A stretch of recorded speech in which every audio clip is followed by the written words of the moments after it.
বগুড়ার শিবগঞ্জে শুরু হয়েছে শীতকালীন নানা সবজি চাষ। সকাল থেকে সবজির চারা পরিচর্যা আর রোপণে ব্যস্ত সময় পার করছেন কৃষকরা। এর মধ্যেই শীতের আগাম সবজি ফুলকপি মূল বাজারে উঠতে শুরু করেছে। বগুড়া থেকে সাজুমিরা পাঠাও তথ্যচিত্রে বিস্তারিত জানাচ্ছেন এইচএমএতো। কেউ কেউ জমিতে চারা তুলছেন, আবার কারো কারো ব্যস্ততা জমি তৈরি কিংবা চারা রোপণে। শীতকালীন সবজি চাষে এমন কর্মযজ্ঞ চলছে বগুড়ার শিবগঞ্জে।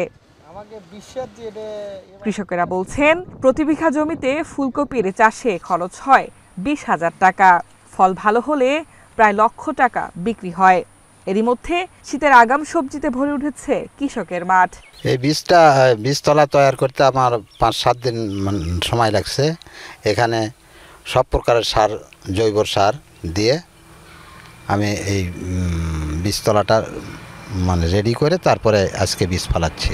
প্রাকৃতিক দুর্যোগে ক্ষতি হয়ে গেলে বেশি, উৎপাদন কম, দামটা মূল্যটা বেশি পাওয়া যায়। ভাদরের শেষের থেকে শুরু হয়, আশ্বিন মাসে পুরো সিজন, তারপরে কাতি অঘ্রাণ মাসে এই কপি কাটা পড়ে।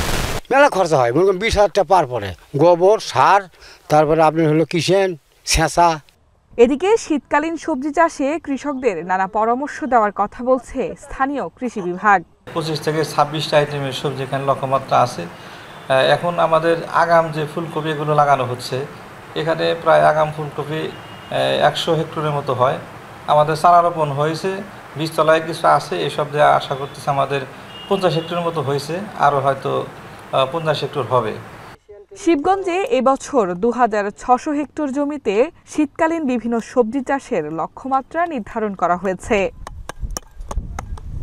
এইচএমএতো, এশিয়ান টেলিভিশন।